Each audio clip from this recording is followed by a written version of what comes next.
तो बच्चों, let us read this question. The question says, find the vector and the Cartesian equations of the plane passing through the point 3, -1, 2 and parallel to the lines r vector, that is minus j plus 3k cap plus lambda times 2 I cap minus 5j cap minus k cap, and r vector equals to I cap minus 3j cap plus k cap plus mu times minus 5y cap plus 4j cap. Now what we need to find here, हमें vector और Cartesian equations find out करनी है. Plane के एक point से पास कर रहा है और दो लाइन से पैरेलल है. यहाँ पर सबसे पहले let us discuss the key concept. अब हमें प्लेन की इक्वेशन अगर फाइंड आउट करनी है, हमें पता है प्लेन की इक्वेशन क्या होती है, r vector dot n vector plus d is equal to 0. अगर मुझे प्लेन की इक्वेशन फाइंड आउट करनी है तो यहाँ पर मुझे एन वेक्टर फाइंड आउट करना होगा और मुझे डी की वैल्यू फाइंड आउट करनी है. राइट, आपको क्वेश्चन में यहाँ पर क्या गिवन है कि जो आपका प्लेन है वो दो लाइंस के पैरेलल है. जब भी आपका प्लेन दो लाइंस के पैरेलल है, मान लीजिए वो लाइंस क्या है, r vector is equal to, let suppose r1 vector and r2 vector. ये आपके पास दो लाइंस हैं, that is a vector plus lambda, let us write it as a1 vector plus lambda b1 vector, a2 vector plus lambda b2 vector. ये आपके पास दो lines की इक्वेशन दी गई है और बताया गया है कि प्लेन इन दो लाइंस के पैरेलल है.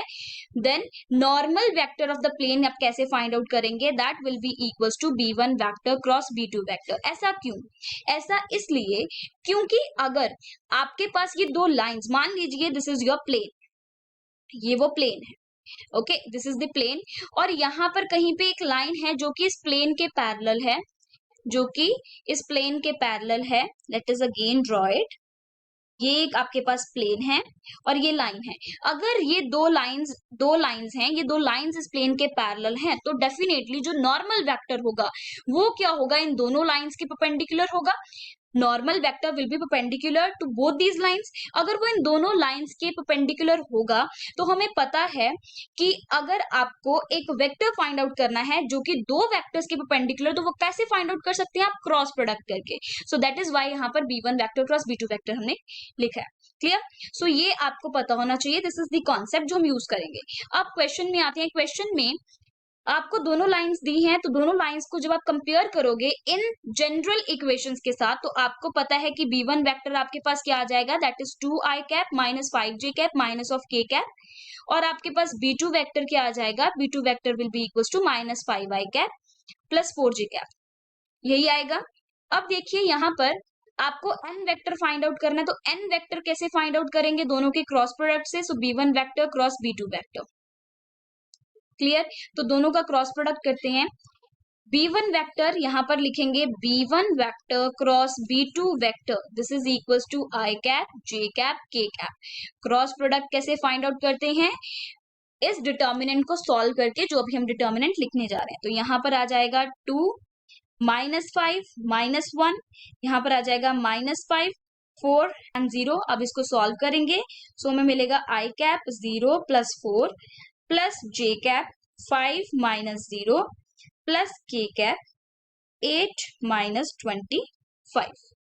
राइट, अब इसको और सिंप्लीफाई करेंगे तो हमें मिलेगा 4i cap plus 5j cap minus of, यहाँ पर आएगा माइनस ऑफ 17 k कैप. तो ये आपके पास b1 vector cross b2 vector आ गया, और हमें पता है b1 vector cross b2 vector क्या है, n वेक्टर. तो आपको normal vector of the plane पता चल गया. तो यहाँ पर let us write down the vector equation.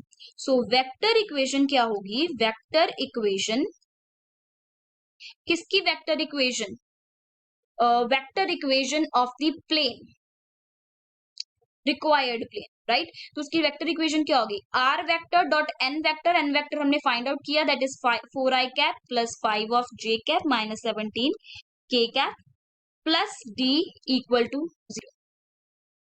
अब हमें यहाँ पर d की वैल्यू फाइंड आउट करनी है. क्या फाइंड आउट करना है, d की वैल्यू फाइंड आउट करनी है. आपको एक और चीज गिवन है कि जो प्लेन है एक पॉइंट से पास कर रहा है, जो कि क्या है 3 -1 2.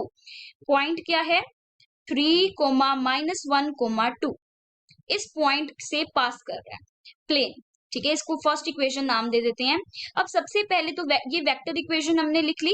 हम अभी यहाँ पर क्या लिख लेते हैं, कार्टेशियन इक्वेशन भी लिख लेते हैं. सो कार्टेशियन इक्वेशन क्या होगी, हमें पता है कि r वेक्टर जो है वो क्या होता है, xi cap plus yj cap plus zk cap. तो उसके अकॉर्डिंगली जो कार्टेशियन इक्वेशन बनेगी वो क्या बनेगी, 4x plus 5y minus 17z plus d equals to 0, यही बनेगी। इसको सेकंड नाम दे देते हैं इक्वेशन। अब हमें पता है कि ये प्लेन जो है 3 - 1 2 पॉइंट से पास कर रहा है, तो ये पॉइंट इस इक्वेशन को सेटिस्फाई करेगा, तो वहां से आप डी की वैल्यू फाइंड आउट कर सकते हैं। सो यहाँ से डी की वैल्यू कितनी आ जाएगी, सबसे पहले तो ये 3 - 1 2 पॉइंट इसको सेटिस्फाई कर रहा है इक्वेशन को, तो इक्वेशन में सब्सटीट्यूट कर देती हैं। So 4 into 3 plus 5 into -1 minus 17 into 2 plus d equal to 0।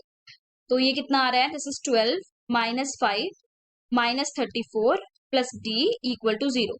तो डी की वैल्यू यहां से आ रही है आपके पास, डी इज इक्वल्स टू 27। अगर डी की वैल्यू आ गई तो इसको आप दोनों फर्स्ट और सेकंड इक्वेशन में पुट करेंगे और आपके पास रिक्वायर्ड इक्वेशंस आ जाएंगी। सो सबसे पहली इक्वेशन क्या बनेगी, सबसे पहली इक्वेशन बनेगी आपके पास r vector dot 4i cap plus 5j cap minus 17k cap plus 27 equal to 0। और जो आपके पास second equation that is Cartesian form वाली इक्वेशन बनेगी, वो बनेगी 4x plus 5y minus 17z plus 27 equal to 0। And ये आपका फाइनल आंसर है। So your final answers are vector form में आपकी इक्वेशन क्या है, r vector dot 4i cap plus 5j cap minus 17k cap plus 27 equal to 0, and in cartesian form the equation is 4x plus 5y minus 17z plus 27 equal to 0. Hope you understood the explanation and the solution of this question. Thank you and best of luck.